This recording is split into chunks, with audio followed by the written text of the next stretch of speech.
السلام عليكم، اللهم صل وسلم وبارك على سيدنا محمد وعلى آله وأصحابه أجمعين. ازيكم يا أحلى اخوات وأحلى جمهور في الدنيا، بحبكم في الله.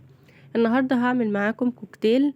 معايا هنا بقى الكوكتيل الشتوي ده بالفواكه الشتوية، حاجة جميلة كده وحاجة حلوة هنفرح بيها أولادنا. حبيت بقى ان انا اعمل لكم كده تنويع، بدل ما مثلا كل يوم بقى بعمل لكم وصفات واكلات وكده. قلت النهارده بقى ايه، اعمل معاكم كوكتيل. مكونات بسيطه، مكونات فاكهه موجوده عندنا في البيت، يعني مش مثلا مكلفه ولا كده، لا الحاجه الموجوده عندك في البيت تقدري تعملي منها كوكتيل كويس وحلو وكمان هيعجب الاولاد. دي الفاكهة اللي معايا اللي انا هشتغل بيها النهاردة. زي ما انتوا شايفين بقى، يعني الفاكهة دي الفاكهة الشتوي هنعمل منها حاجة حلوة. وكمان انا كنت حابة قبل ما ابدأ الفيديو بتاعي كده، عايزة اشكر كل مشترك جديد دخل قناتي وكل اللي بيدعمني وحط لي لايك للفيديو. اهم حاجة يا جماعة اللايك ده، يا ريت كلكم اللي بيتفرج عليا يحط لي لايك عشان ده اللي بيدعم الفيديو.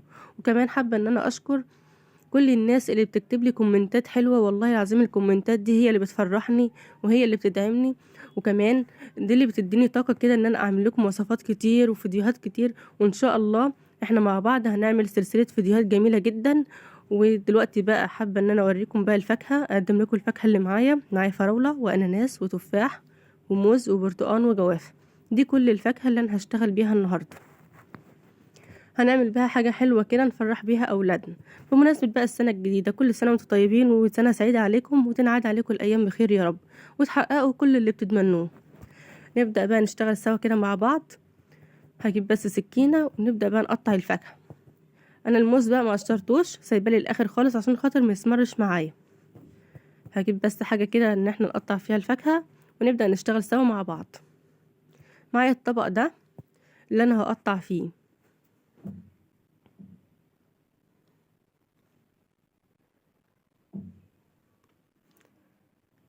هنبدأ كده بالأناناس. يا ريت اللي مكمل معايا لحد دلوقتي يصلي على النبي كده، عشان ربنا يبارك لنا في حياتنا وكمان يبارك لنا في الفيديو اللي احنا بنعمله ده. اللهم صل وسلم وبارك عليك يا حبيبي يا رسول الله. قطعت الاناناس كده زي ما انتم شايفين. انا بحب اقطع الكوكتيل قطع صغيره، هوريكم دلوقتي يعني ايه حتت صغيره كده بتبقى حلوه، وكمان ايه يعني بتتاكل، يعني مفيش حاجه بتتهدر معانا. وبعدين حسب راحتكم بقى، يعني في اللي بيحب يقطع الكوكتيل قطع كبيرة، وانا بصراحة بحب اقطعه كده قطع صغيرة، تبقى شكلها شيك واجمل. وكمان يعني ايه ما تبقاش القطعة كبيرة كده، ساعات الواحد ما بيعرفش ياكلها وكده، فانا بحب اقطع قطع صغيرة كده تبقى شكلها اشيك في المعلقة يعني. زي ما انتوا شايفين انا بدأت كده بالاناناس هقطعه كده. وكمان بقى العصير اللي انا هحط في الكوكتيل، الفواكه المقطعة دي كلها هعمل عصير اناناس. الاناناس ده مع انه اناناس شتوي بس ما شاء الله طعمه حلو قوي ومسكر جدا جدا، فده اللي انا هعمل منه العصير. انا كنت الاول هعمل بالفراولة، بس لما لقيت الاناناس مسكر قلت لا انا هعمل عصير اناناس واحط فيه كل الفواكه دي.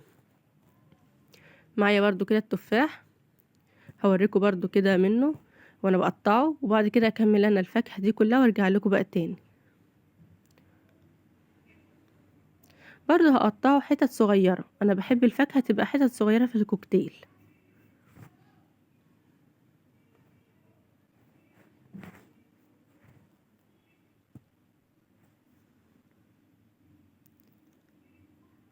زي ما انتوا شايفين انا كنت قطعت بقى كمية الفاكهة بحالها، وفاضل معايا الموز في الاخر بقى هقطعه برضو كده، وبعد كده نعمل عصير على طول.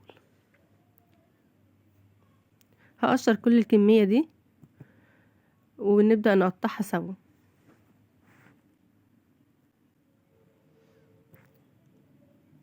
انا عندي الموز ده شايفين هو جميل جدا، وكمان هو مش طيب قوي. عندي اما بيوصل للمرحله دي او كمان قبل المرحله دي بشويه، ولادي ما بيرضوش ياكلوه، بيقولوا لي كده يا ماما في بقع سمره كده خلاص احنا مش هناكلوه، مفكرين كده ان هو خلاص يعني مبقاش كويس. اقول لهم لا ده يبقى كده استوى وطعمه حلو، وافتح لهم الموز ويشوفوه واقول لهم ده ابيض وحلو اهو، يقولوا لي لا يا ماما احنا مش هناكله الموز ده. فعشان بقى اخليهم ياكلوه فاحط لهم بقى في الكوكتيل. يعني الموز ده كده كانوا غضبانين عليه، واللي هو كمان يعني مش طيب قد ده كده، ما بيرضوش ياكلوه، عايزين الموز يبقى لونه اخضر. فانا بقى بعمله لهم في الكوكتيل.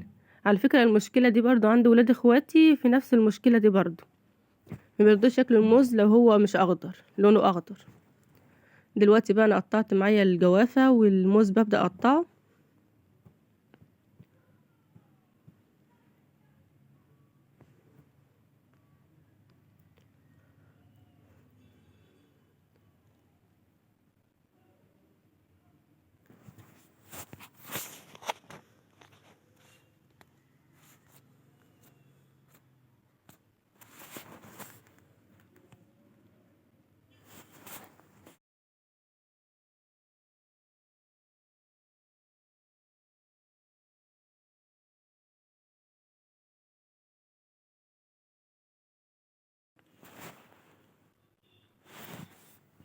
كده بقى انا خلصت الكمية بحالها، فاضل بس معايا الصباع ده، وابدأ بقى ان انا اعمل ايه؟ العصير. انا الطبق او البولة اللي معايا دي كانت اتملت، فانا هغير بقى الطبق ده واجيب طبق اكبر شوية، عشان زي ما انتوا شايفين كده الطبق اتملى. برضو خدت شوية من الفراولة كده عشان تدي شكل حلو قوي للطبق، لان طبعا كل الفاكهة اللي معانا اللون مقرب من بعضه، فالفراولة بقى هي اللي تكسر معانا اللون.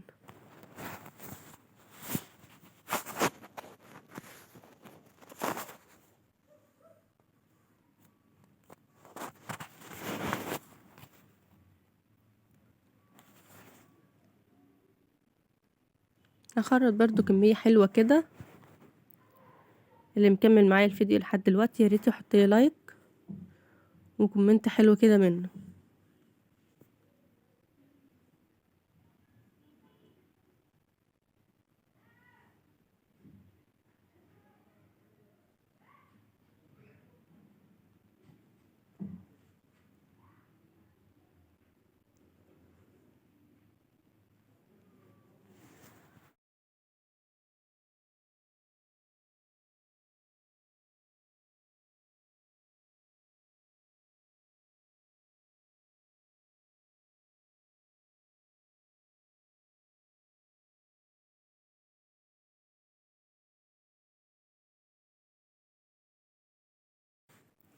انا كده بقى كنت خلاص خلصت الفاكهة كلها. ده الطبق بتاعي بقى بعد ما خلصته. هشوف بقى طبق اوسع من كده وافضي فيه الفاكهة، لان الطبق ده كان اتملى مش هعرف ان انا ايه احط فيه.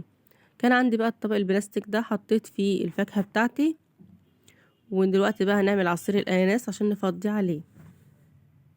زي ما انتوا شايفين كده هقلبه بقى كويس. بجد العصير الاناناس ده كان مديله طعم حلو قوي، انا ما كنتش متخيله طعم الاناناس ده، مع انه اناناس شتوي ساعات بيبقى عادب او في اغلبيه الاوقات بيبقى عادب طبعا.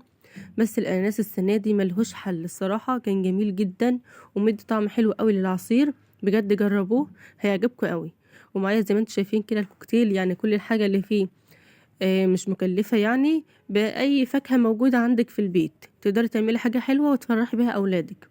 هعبيه بقى زي ما انتوا شايفين كده. معايا بقى الكاسات الحلوة دي هعبي فيها الكوكتيل، وان شاء الله زي ما انتوا شايفين كده هيبقى جميل جدا وهيعجب الاولاد.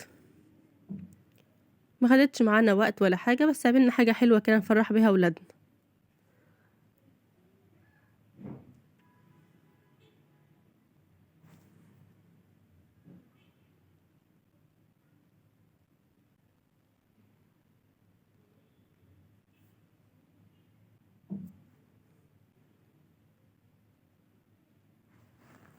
شايفين بقى يعني شكل الفاكهة وهي متقطعة قطع صغيرة شكلها حلو ازاي، وشكلها كمان شيك في التقديم وكده، تبقى حلوة قوي.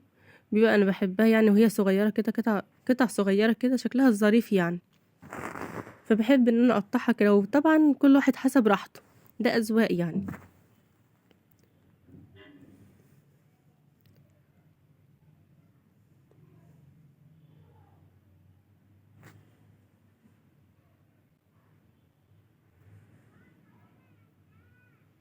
معايا كده الكاسات دي هعبيها ونقدمها بقى معاكم كده وتشوفوها. هبدأ ارصها كده، شوفوا بقى الشكل والجمال ده. حاجة بسيطة عملنا منها حاجة حلوة كده لولادنا في ظل بقى الدروس والمذاكرة اليومين دولت كده. نفرحهم بأي حاجة كده. شايفين ما شاء الله. ايه رأيكم بقى في الكوكتيل الجميل ده؟ عملناه على السريع كده. انا كنت اصلا ساعتها كنت بجهز الغدا في المطبخ، وعملت الكوكتيل ده جنب الغدا، يعني ما خدش معايا وقت خالص. عملنا حاجة حلوة كده وحاجة جميلة زي ما انتوا شايفين.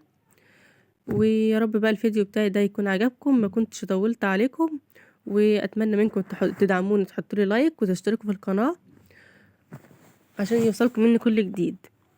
يا رب يكون الفيديو ده عجبكم.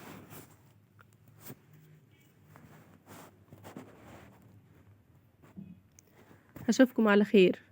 لايك بقى للفيديو، وبالكوكتيل ده ايه رأيكم فيه؟ قولوا لي في التعليقات. اشوفكم على خير.